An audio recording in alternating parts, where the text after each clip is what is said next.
Welcome to Out of the Blank.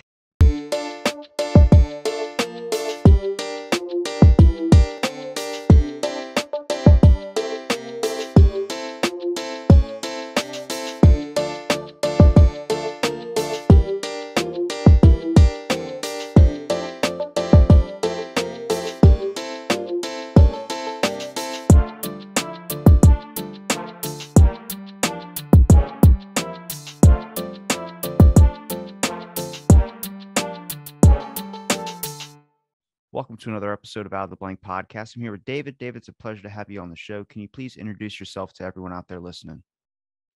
Hi, my name is David Black. I live in London. I'm a journalist and an author. This year I've published two books about LSD. One is a second edition of a book called Psychedelic Tricksters. Second edition that came out earlier this year. And I've also brought out another one, which is called LSD Underground Operation Julie, the Mike Dot Gang, and the Brotherhood of Eternal Love, which deals specifically with the British connection. In particular, the group who manufactured LSD in Britain from 1968 until they were taken down by a special police squad in 1977. And by the way, there is a rock opera that's just opened in Wales called Operation Julie the Rock Opera, which is apparently highly successful. And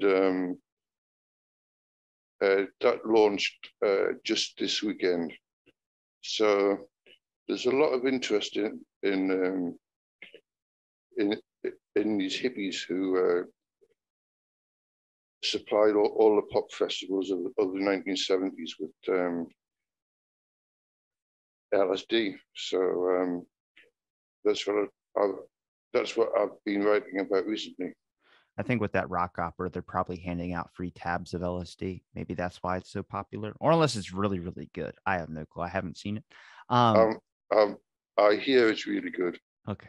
But I'd love to go there actually, but I think the trains are on strike at the moment. So. Well, when we talk about LSD, for instance, most people focus on like the beneficial aspects of LSD. Most people focus on this, but immediately what triggers in my mind is knowing about a project called Operation Midnight Climax. And for people out there listening, if you look into what that operation was, it was the government giving random Johns drugs, is how they basically put it in their document. Just slipping people random tabs of LSD. You might think it would be a good time, but if you read a lot of the stories and a lot of the accounts, people went crazy. And what that was an effort to do was, at the same time, there were protests about the Vietnam War.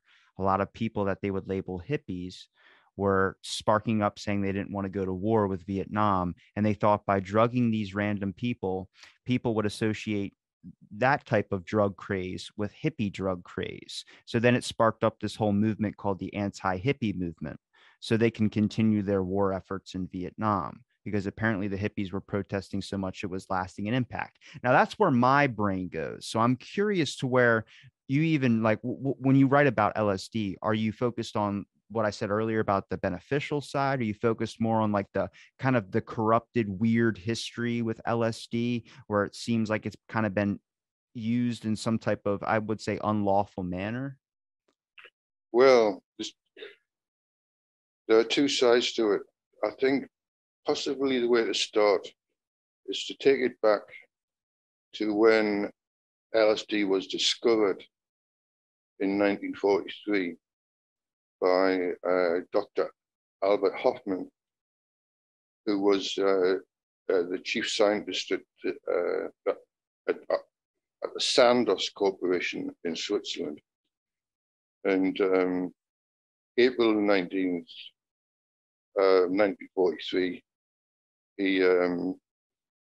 he took some LSD and went on a bicycle ride. And it was a very wobbly bicycle ride. But And he discovered that because he took LSD quite a lot, that it had two effects. On the one hand, it could give you like heightened visionary experience. It could make you feel at one with the universe. Everything in nature seemed incredibly lifelike, and it was a very kind of positive experience. So much so that he introduced it in the treatment of schizophrenics in Switzerland. But the other thing he found out was that it could give you a really bad trip. It could really drive you mad. Yeah, it could give you horrible nightmares. And the key terms here are set and setting. Set is the state of mind that you're in when you take the drug, and setting is the context, the surroundings. Like there's a whole difference between taking LSD in a prison cell or a mental hospital in very like hostile surroundings, and taking LSD in a more pleasant environment, surrounded by friends, nature, and music, all the rest of it. Now, the thing about Dr. Hoffman's discovery of LSD, it came around the same time as the discovery of artificial intelligence by people like Alan Turing. And it also coincided with the invention of the atom bomb and nuclear power generally. So you had this idea that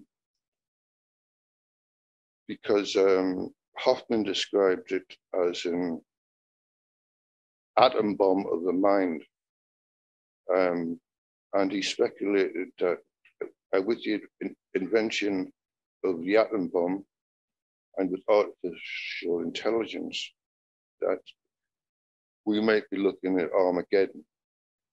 And the idea was that an expansion of consciousness using LSD could actually save humanity.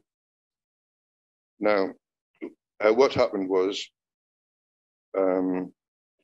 Hoffman is using LSD in mental hospitals. He publishes a paper on it in the medical journal, and in 1948, American intelligence get wind of it, and a report is sent from Switzerland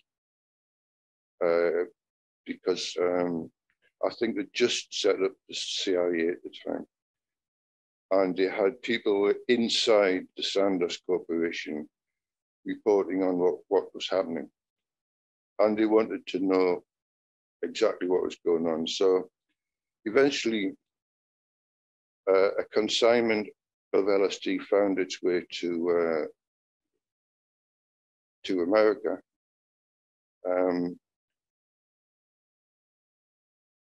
And it found its way to Sidney Gottlieb, whose biographer calls him the CIA poisoner in chief.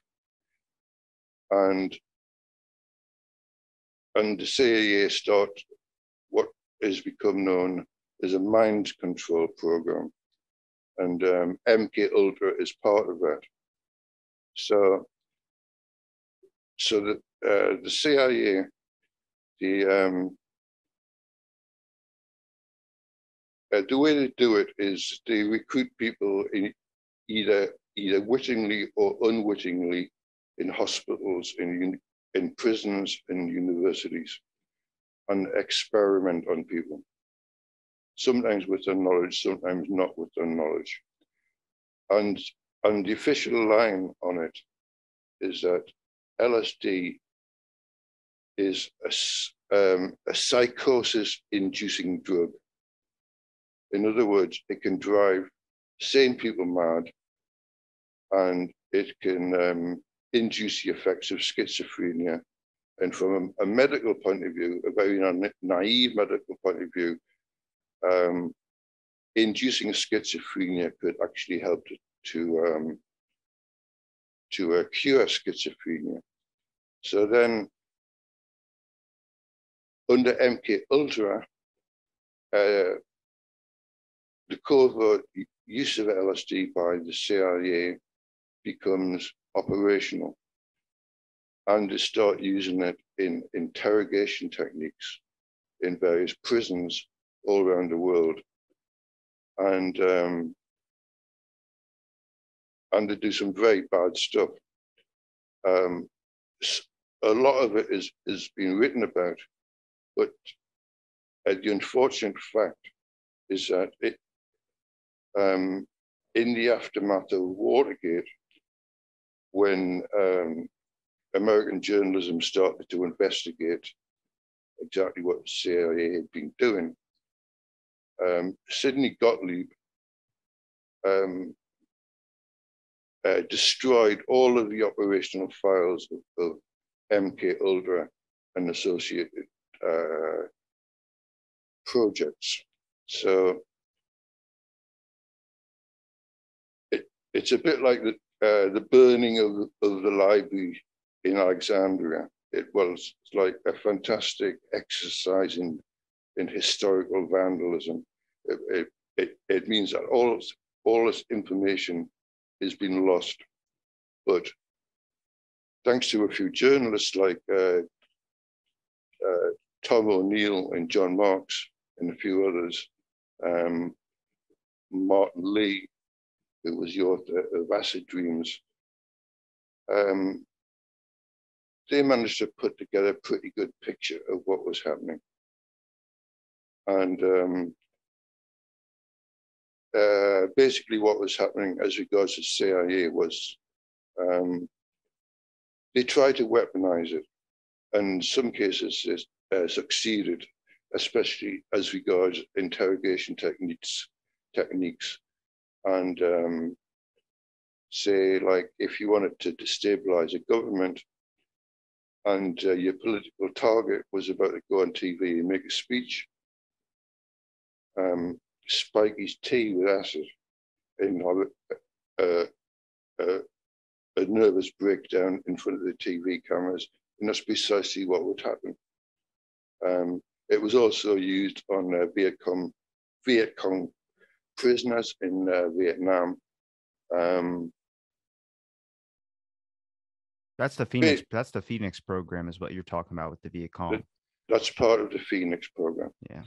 And Sidney Gottlieb, who, like I say, his biographer Stephen Kinzer calls him the poisoner in chief, he was responsible for much of this stuff, and he refused to talk about it. And he took his secrets to the grave with him. So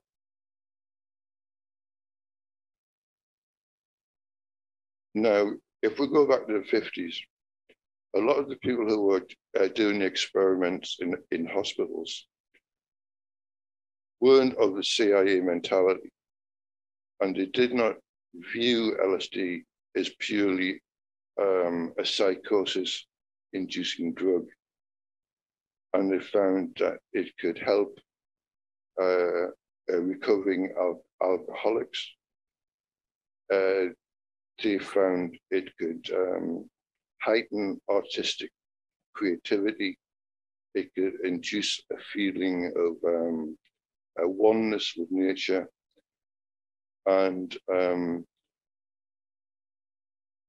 basically what happened is, sometime around 1960, LSD escaped the clutches of the CIA, and it started being used by people who would later become known as hippies. And I'm thinking of people like Ken Kesey, who author of One Flew Over the Cuckoo's Nest, who was actually part of a mental hospital experimental program. And he discovered the wonders of this drug, as did many other people. So in the course of the 60s, about 10 million people in America took LSD, and most of it was produced in underground laboratories. And I guess the most famous of those would have been, what's his name? Owsley Stanley.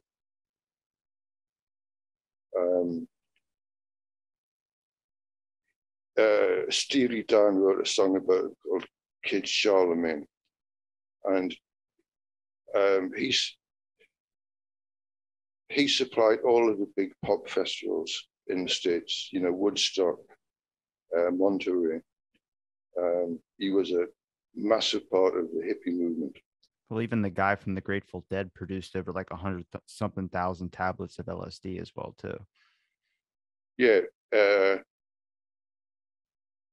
Owsley Stanley,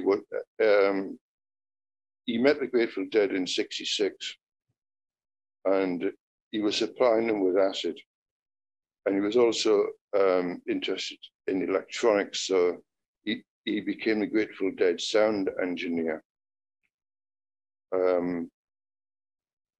And he recruited a young man called Tim Scully, who I've had quite a lot of correspondence with.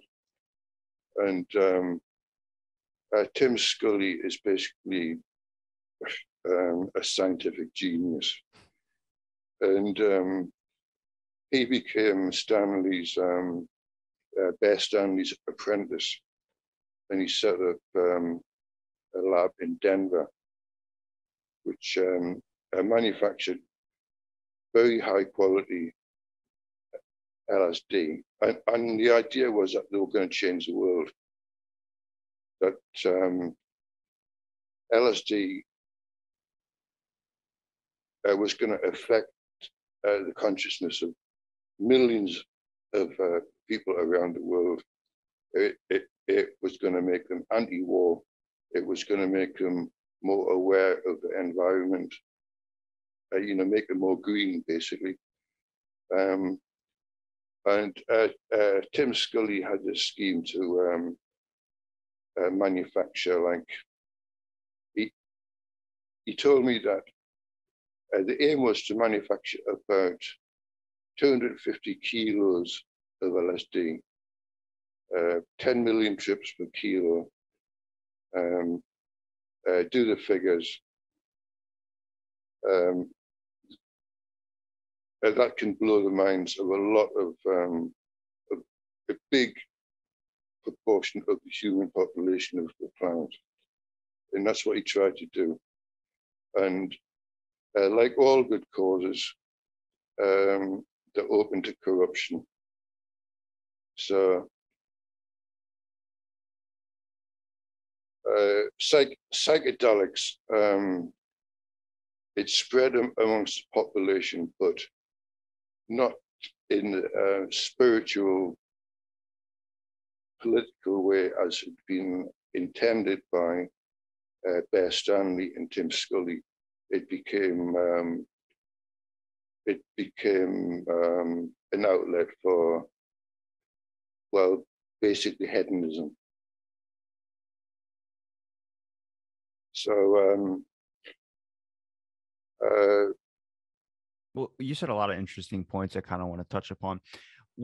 First of all, even as much as there's documentation on all this stuff, people still consider MK Ultra and all this conspiracy, which I think is nuts, because if you look through like the documents that the government has released, they're pretty open about it. Like they talk about it like it's whatever. But one thing that is kind of controversial that I've learned is the aspect of this being released by accident. A lot of people think that the government purposely released it in a sense to get more, I guess, noise out there so they can start, you know, still experimenting. And one kind of thing in popular culture that a lot of people would know, especially if you were born, you know, younger generation like myself or something, is the movie Men Who Stare at Goats. So in that movie, they talk about using LSD. At this time during the Cold War, we got a rumor that Russia was working on psychological warriors, trying to make peace warriors, people that can basically diffuse a war before it even happened by using the power of their mind. And what someone decided to do was get a batch of LSD and give all the people that were involved in the program LSD, and they thought it would help out their mind powers. And then one incident happened where someone decided to include lights, a bunch of flashing red strobe lights and things of this sort, and also add-ons what they similarly did to MK Ultra, which is auditory sound, to be able to manipulate the person's environment. So now you've just taken a good environment that maybe someone's taking LSD in. It might be on the borderline, because here's the thing, where it comes to innovation and madness, there it's a fine line between that border of, is this going to be insane or is this going to be a great invention for humankind? And it kind of sucks, because imagine if the government didn't like contaminate this area, where would we be in society? Would we be in the Jetsons era where we have flying cars and stuff like that? Like, because the inventions, I mean, what, Randall Carlson, one of the guys who discovered the younger driest impact hypothesis, LSD, he was on it when he thought of that. Kerry Mullis, the guy who invented the PCR test we all use for COVID, LSD, why he thought of that test. So you have a lot of like weird parts in society where you see like, wait, we're using this and it was created by someone who's on LSD. Maybe I might have a wrong take on LSD. It's like, yeah, you got the wrong take because of what happened to it. And along the road, if we go to where the government took it, it originally was people using the LSD drug that they were, I guess, synthesizing and putting into a little bit harsher, not only just for war purposes, but they were dosing the general population, like I mentioned, Operation Midnight Climax. But then the weird part, when you look through any of the documents that they have on this, it's a lot of legal speak, and that's very confusing for the general public to be able to understand. I was confused by it, but if you kind of read it over a couple of times, it starts to soak in. What you thought you made a mistake reading is actually the correct way of how you're supposed to see the document. And then when you look back over it again, you're like, oh, wait, I must have read it wrong. No, you read it right the first time, but it's legal speak, so it's going to confuse you. And what happened was, when they started testing it on their own military population, instead of now testing the public, because media was starting to get a hold that, hey, these people are having crazy, psychological breaks, and these kind of like riots and these weird scenarios are happening. And we might, the government might be tied in on it. Immediately then, what they started doing is, when it came to their military procedures, Edgewood experiments, I think, is a great example. They were able to test on their population because it's like, you work for us. You already signed away your permission to do this. So they started drugging their own military people. And then it did get a little bit darker from there as well, too. They started realizing the effectiveness of what they could do with LSD, where imagine if you could use it on the battlefield or drug your enemy and incapacitate them. Now you don't have to fire a shot because nobody can function. And I think during the Cold War, I don't know if it was the Cold War or if it was the Vietnam War, they made a mistake and the drug didn't even fully incapacitate some of these people. It actually just made them numb. So now you had a bunch of zombies walking across the battlefield, basically, that were just tripping their ass off. And now they're your enemies. So you're firing shots and they're just walking in front of bullets like it's nothing, like taking it like PCP in a sense.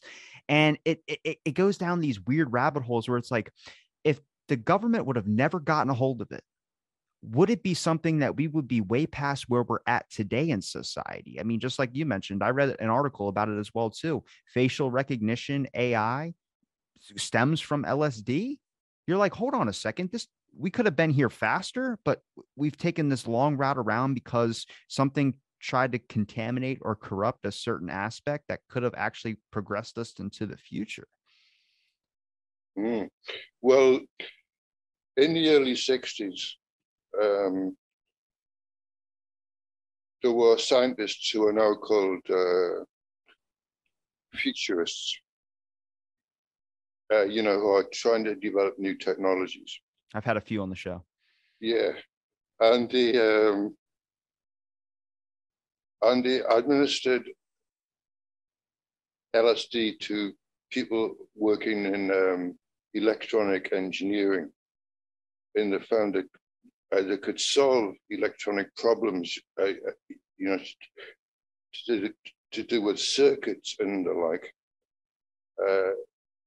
much faster than when they were straight. And all this is being rediscovered now. I mean, I've got the latest issue of Investors Chronicle somewhere, and the front page is the psychedelic industry in America is now worth $9 billion, right? So on the one hand, you've got the official line coming from the medical establishment, which is penetrated by the CIA, saying that LSD is purely a psychosis-inducing drug. And you've got this other lot who are thinking that LSD could actually solve all the problems of humanity. And it's no accident whatsoever that a lot of the people who were involved in the foundation of the internet, various computer programs, were brought up on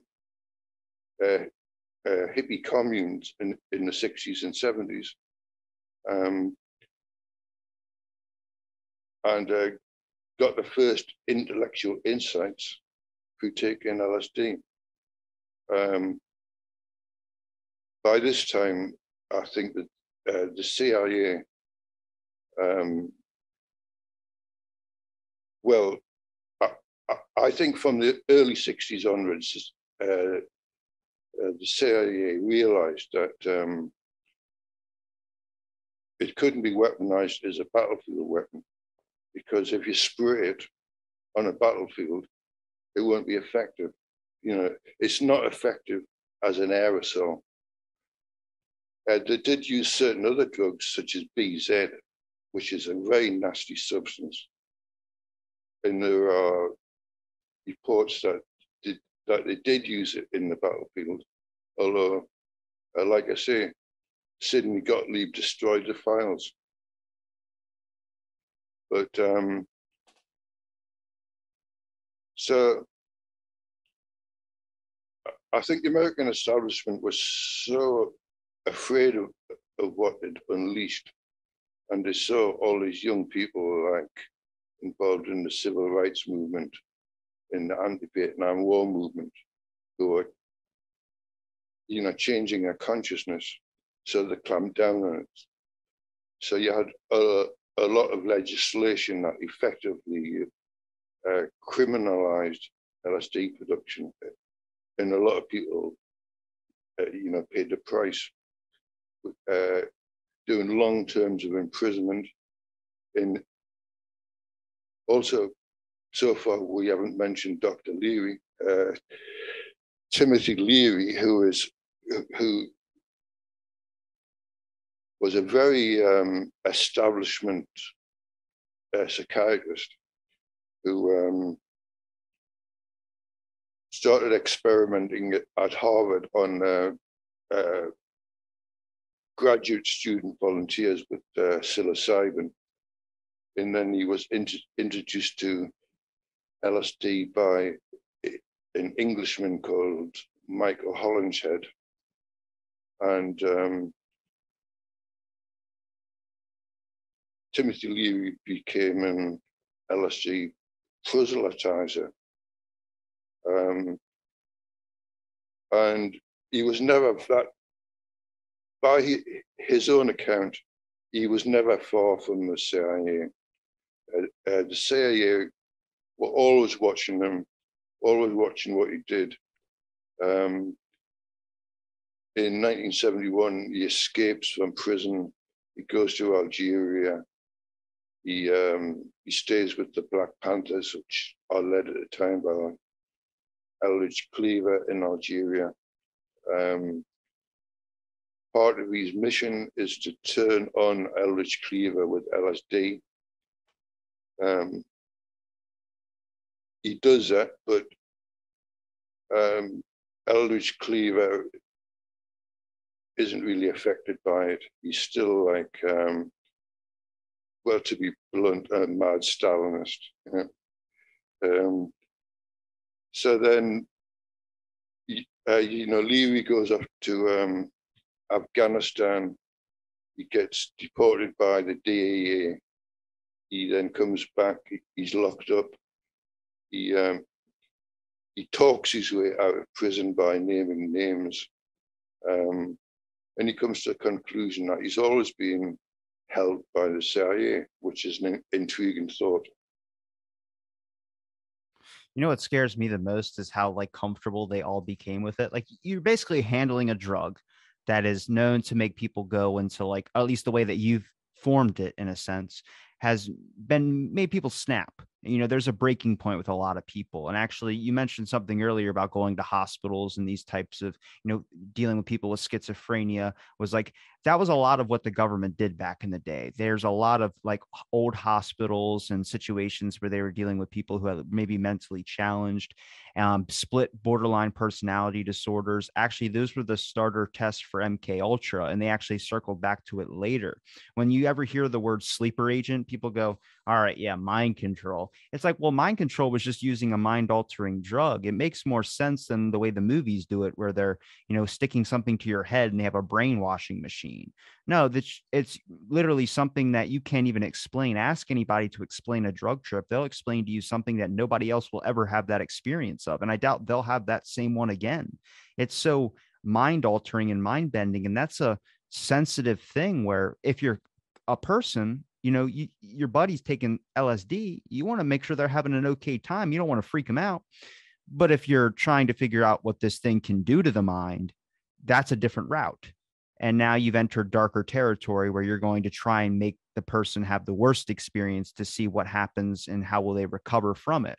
And when we talk about sleeper agents, their main profile that they picked out in the beginning was people with borderline personality disorders. If you're trying to create two different people out of one person, you would pick a person who's already experiencing that already naturally, and then you would just enhance it with a drug, which, I mean, from a scientific or research standpoint, that's got to be fascinating as hell. But if you're a personal, you know, experience getting put in that, that's some scary stuff.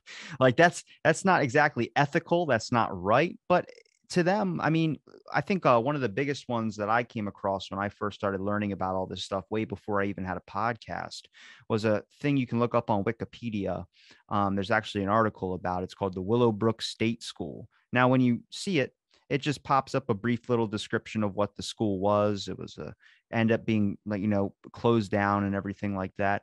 But what happened after it closed down was it used to be an old army infirmary. Then it was turned into a school. And then next thing you know, what they would do is this place would be where back in the day, you have to make sure you take your 2020 perspective out of this and look back at the time back then.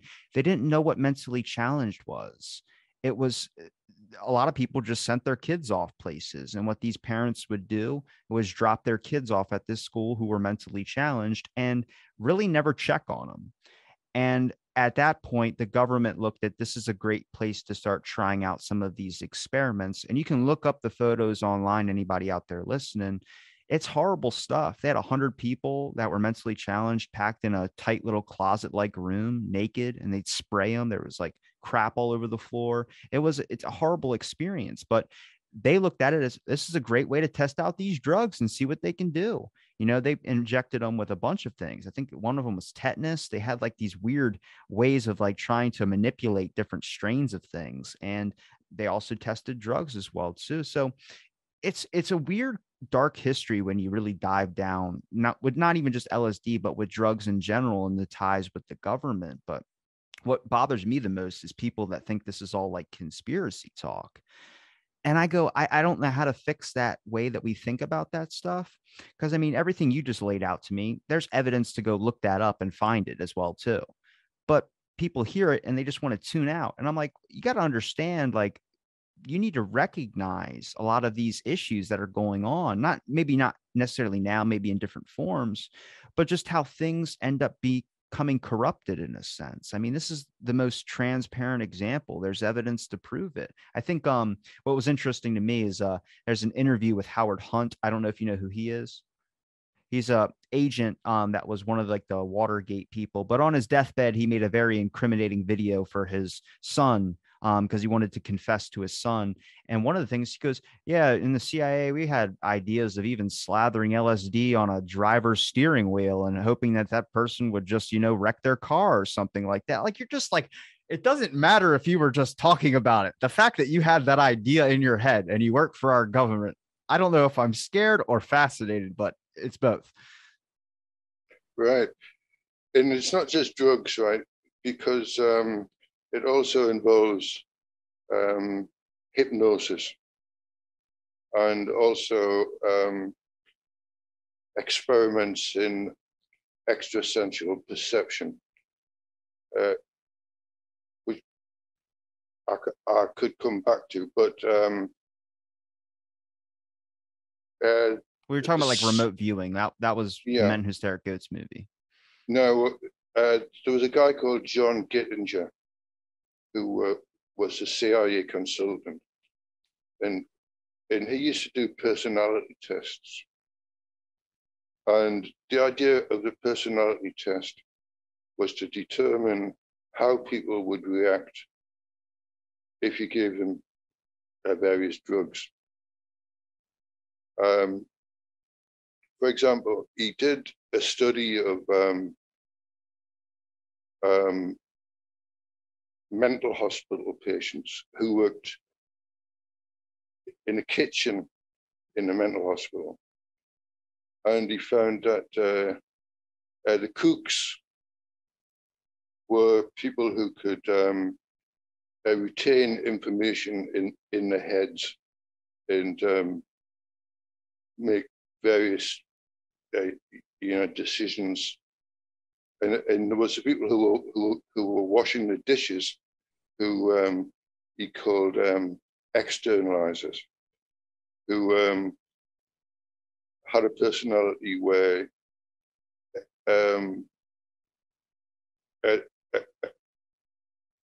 were best at doing one thing. So he did the study of various personality types in order to determine, firstly, how they would react to drugs, and secondly, how an agent could recruit them and make them dependent. So therefore, for example, the Uruguayan secret police were assisted by the American military in interrogation techniques. And the CIA weren't actually interested in the interrogations so much. What they were interested in was the interrogators, because they wanted to recruit them as agents, right? So as well as the drug program, you've also got studies into personality types, hypnosis, all the rest of it. It's all part of the program. And like you say, you don't need to be a mad conspiracy theorist to recognize this stuff. It's, as you say, a lot of it is there in writing. It's documented.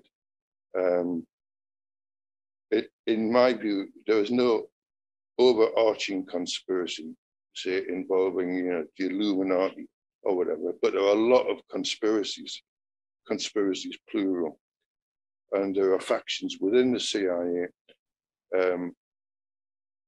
Some of them are arguing, why the hell are we doing this stuff? It's totally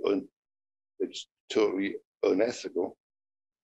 And you've got people like Sidney Gottlieb, who are arguing America is under threat by the Soviet Union. We have to use whatever techniques we can. If people get hurt in the process, that's collateral damage. It's a price worth paying. Sidney Gottlieb was a very brilliant man who regarded himself as a patriot. uh, defending American democracy. And yet he was totally evil and corrupt at the same time. And he took a lot of LSD himself. The good stuff, though, not the stuff he was handing out to other people. Well, as I say, it's about setting. If you drop LSD in a random person's drink in a bar, the chances are you're going to drive them crazy, right? If, on the other hand, you invite them to an LSD tripping session, and you have an experienced person supervising the trip, maybe a nurse on hand to make sure something goes wrong, that's totally different. Context is everything. One of the things I tried to get someone on the show to talk about was Operation Midnight Climax, but no one's really focused a whole entire book just on that general operation. And even if you look at the operation, there's been just a couple of documents on it. George White. I'll give him a Google. Maybe you can send me his contact info after this. He was the consultant. He started off working for what is now called the Drug Enforcement Agency. He was seconded to the CIA, and he was the one who supervised the first safe house in San Francisco of Operation Midnight Climax, which you mentioned earlier. What you had was a nice house, large house, artistically decorated. Some of the people working in it would be prostitutes who had been hired by the CIA, who would go around the bars, choose people, invite them back to his pad, and it would be observed behind two-way mirrors about the effect the drugs were having on them. And some of these people would be random, and some of them would be targeted. For example, there might be members of the mafia, for example, or there might be suspected communists. So, and it was not just the safe house in San Francisco. They had one in New York and several other cities around the United States. And they were supervised by this guy, George White, who famously said that he had a lot of contacts in the criminal fraternity, especially the mafia, and quote, some of his best friends were murderers. When I looked through the archives, the astonishment I had of the number of, at least around the time of the Kennedy assassination, the number of dealings with mafiosos, just people that were involved in the mafia, the CIA, seemed like they were one and the same at some points. I mean, they seemed like they were double agents. And one thing I learned about it too is if I had a highlighter and I was looking through these documents, I could highlight and the whole document would be just lit up. The number of times they mentioned these agents that did something that was necessarily bad, they would call them rogue agents. And a way of that was to make sure that it didn't fall blame onto the CIA, just that they had a bunch of individuals that were more than willing to work on their own accord when it came to certain actions, which I don't really believe. I think that that was kind of an escape route to take blame off of yourself. But one thing, William Colby, the guy who exposed the Phoenix program and really kind of casted a giant cloud over the CIA when he came out with all the horrible things that they were doing because he realized the CIA was heading in a dark route. He mentioned Sidney Gotti a bunch of times, and even talks about an aspect of like when they're like looking like, do you have this paper? He's just like, no, Sidney actually destroyed those papers, so we don't have those. And I'm like, was he even involved in this program? That's the first time I've even heard him being mentioned. So that's a great escape route. If you just say some guy burned all your files, as a rogue person doing that as well too. Well, Sidney Gottlieb wasn't a rogue agent. He was right at the top of the CIA. But George White wasn't actually in the CIA. He'd been seconded from the what is now called the Drug Enforcement Agency. So, as regards Midnight Climax, they could say, "Oh, it's not even a rogue agent. He's not even a member of the CIA." Well, even with the most damning thing that I came across with Operation Midnight Climax was there was a firsthand account of someone who was drugged with LSD, and hearing his experience while being in a diner. He talked about staring at his coffee mug and looking at like what was in his coffee. He said he was fine. You know, takes a couple sips and he's sitting there because most people back then there wasn't much to do. Like can't go home and watch Netflix. So you're probably sitting in a diner or something and enjoying some music or just the atmosphere. And he talked about how he just remembers like his vision started to get really blurry. Everything started to get kind of swirly. And then he woke up and he was being arrested.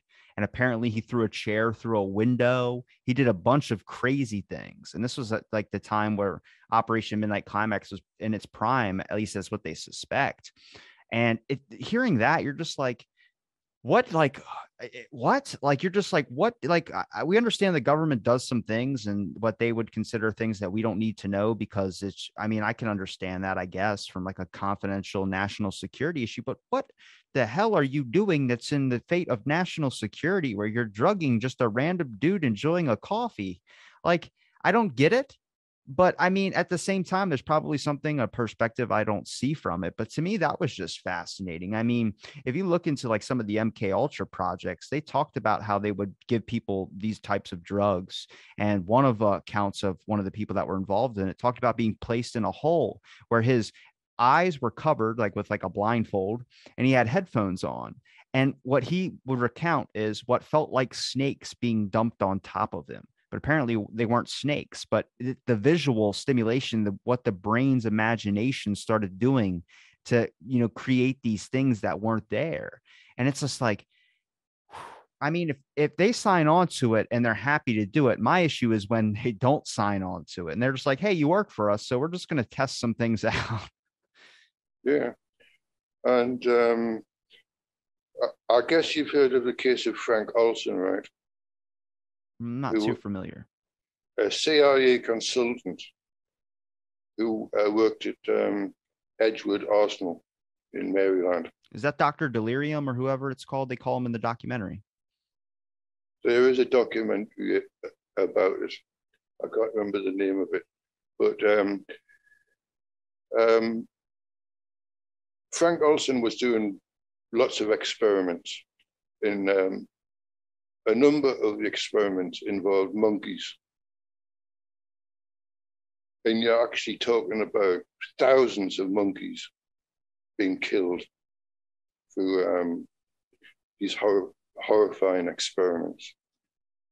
And Frank Olson was aware that there were experiments on humans as well. And he was going a bit unstable. So one day, Sidney Gottlieb spiked his cognac with LSD.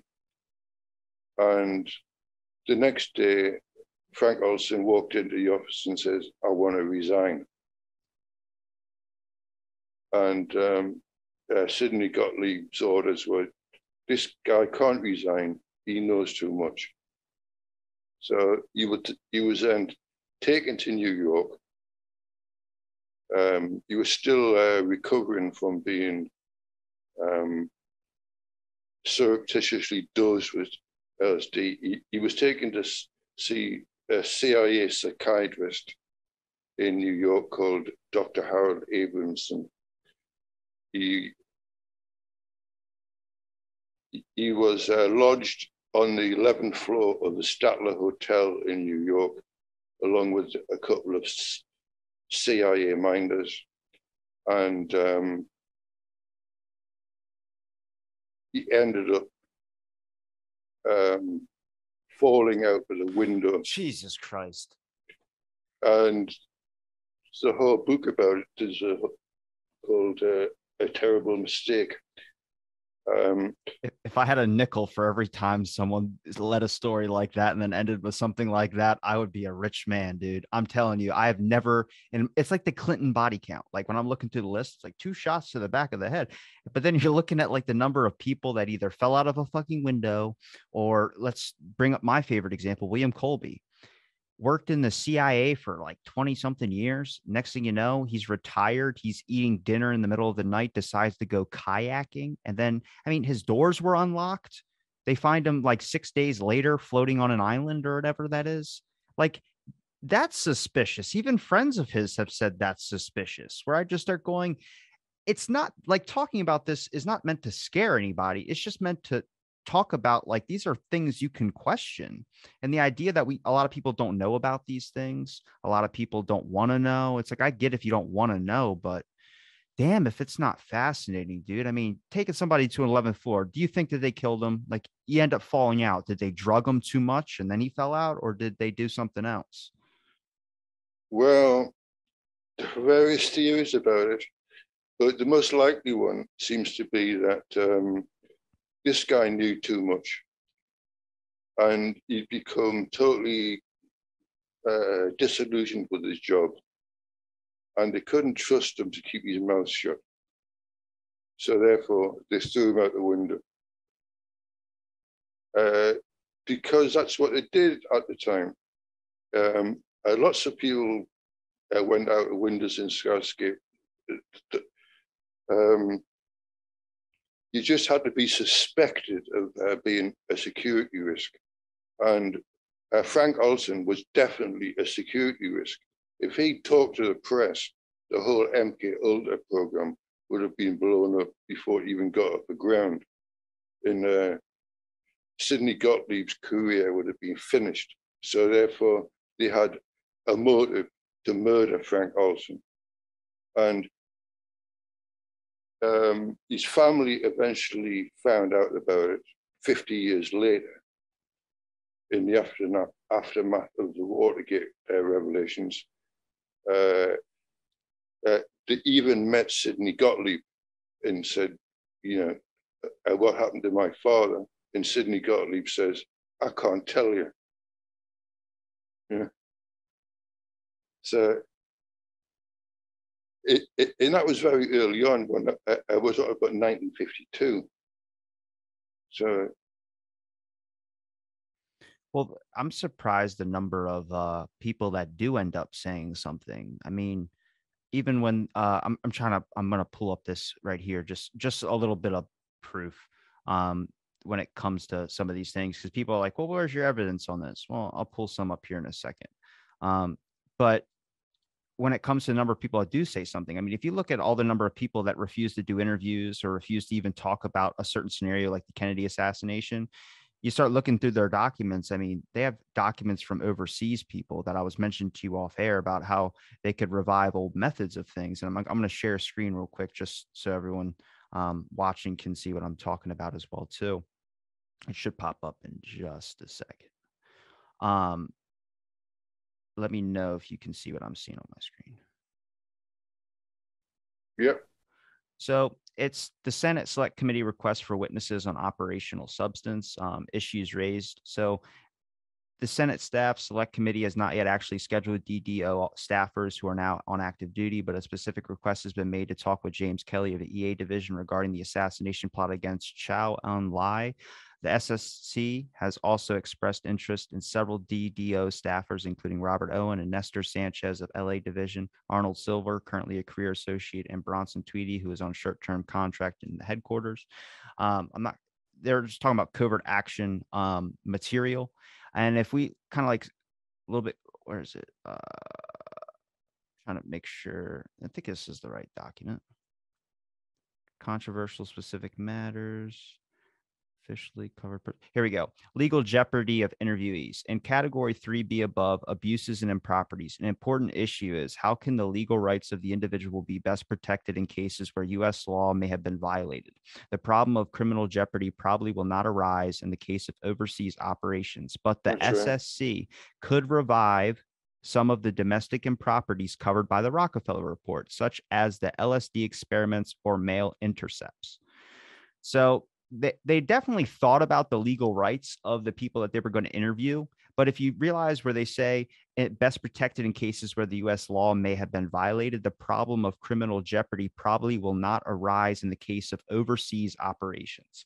CIA, for anybody out there listening, their whole thing is they're never supposed to work on U.S. soil. But That's we right. all know that's not true because they've worked on U.S. soil and we have plenty of documents to prove that. But their whole ability, all their covert action stuff is supposed to be overseas. So anytime they're interviewing somebody, of course, where it says, unless in the case of overseas operations, all their actions are overseas operations. Anybody they're interviewing is overseas operations. So that means where it said they could revive some of the domestic improprieties covered by the Rockefeller report, which is LSD experiments or male intercepts.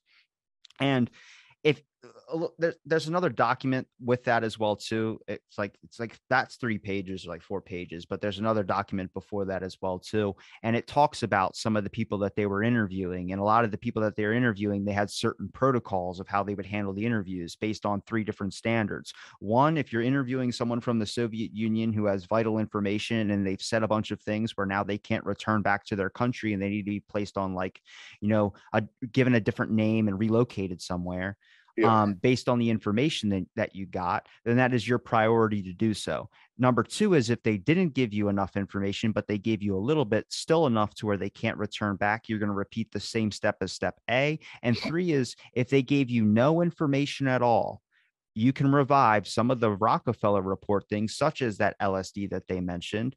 But also, if that doesn't work, you place them in the ice box. And they go into describing what the ice box is, which is just a cell with dim lighting, a lot of things that would end up making you go crazy. Yeah. And they talked about that just to get information out of people. But one thing I thought was really fascinating about it was they go, a member of the CIA cannot be involved in an interrogation about actions of the CIA because it might conflict with the person's testimony. And then there's a little thing right under it that goes, unless you feel the situation would be fit for a CIA person. And you're just like, hang on a second. If you're making the calls, you could just say, hey, I need this guy to be in there. And then obviously they're not going to give you the full information that's going to be for the record that they're going to use in a court case. Because as much as we talk about all this and people are probably thinking, oh, that means that the CIA is above the law, or they think they're above the law in some aspects, but they do also have to, when they get caught, submit to a trial. And every single action that they ever have done, they write reports on. A lot of things are usually verbally spoken when it comes to arrangement plans and stuff, but when you're done, you do a debrief in every single thing. Now, do they choose to hide the debrief is an issue, which does arise when looking through the 2021 releases of documents. It's not just about the Kennedy assassination, it's about other things as well too. Issues with Cuba, the Bay of Pigs, Oswald, for instance. People think he's a CIA intelligence operative, but nobody in the CIA has documents on Oswald. But it's came out that they've watched his mail for 4 years. So it's like, where's that document at? And then a lady from a research review board actually submitted a request for the document on Oswald, and they said they have no file of it. But an agent said, I did the debrief. Oswald, I talked to someone who worked at a radio factory in Minsk in the 50s who worked for the Marines, and that's Oswald's profile. So unless there was another person doing the same thing as Oswald at the time, which there was only in these defector programs, each person was stuck to a specific category. Then the CIA sends a message back to that lady, I think in like 1996 or something. And they say, around this time is 95, 96 is when they're going back and forth with the documents. And they sent a message back saying, oh, well, he was never officially debriefed. That's why we don't have it on our records. And the agent, I think his name is Demencia or something like that. He's the one, he's like, I did the debrief. Like, it was a debrief. That was a debrief what I did. It was there. You guys are lying now. And it's just the conflict of someone who was involved in it and someone who, obviously is trying to hide crucial things that would be a threat to national security. And this, to me, it could scare people, but I think you find it fascinating as much as I do. It's just interesting to learn about. I mean, as you can drive yourself mad with it, but dude, I've never had more fun reading over these government documents. Like it's just learning about all this stuff. And I know it can freak people out, but when you start being more aware of things, it's just, to me, it's like learning a little bit of hidden history. Yes. You see, one of the ways they got around the legal problem that CIA is not supposed to conduct domestic operations. As you know, there was like quite a lot of rebellion in the 60s, right? There was the civil rights movement, there was the Black Panthers, there was the anti-war movement. And Nixon, in order to undermine them, he wanted an investigation about to see if they had contacts with communist agents in the Soviet Union. And that wasn't really the case. That was not really happening. But the fact that they could investigate that meant that they could target the entire anti-war movement for a start, and especially the Black Panthers. So it was legal from their point of view. You know, even though they were actually breaking their charter by doing operations on American soil, and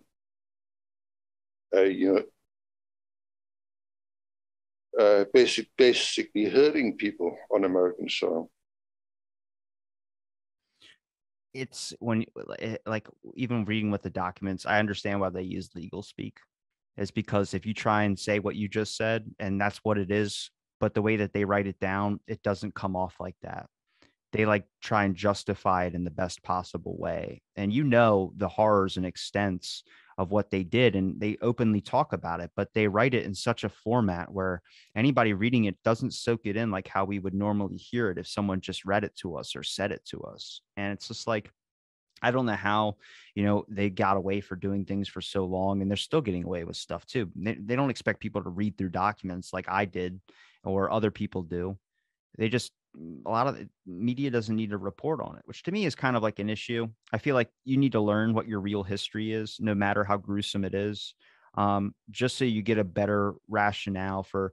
You wonder why like other countries are mad at us. Like, to me, the biggest question is when you brought up the 11th floor scenario with that guy who died.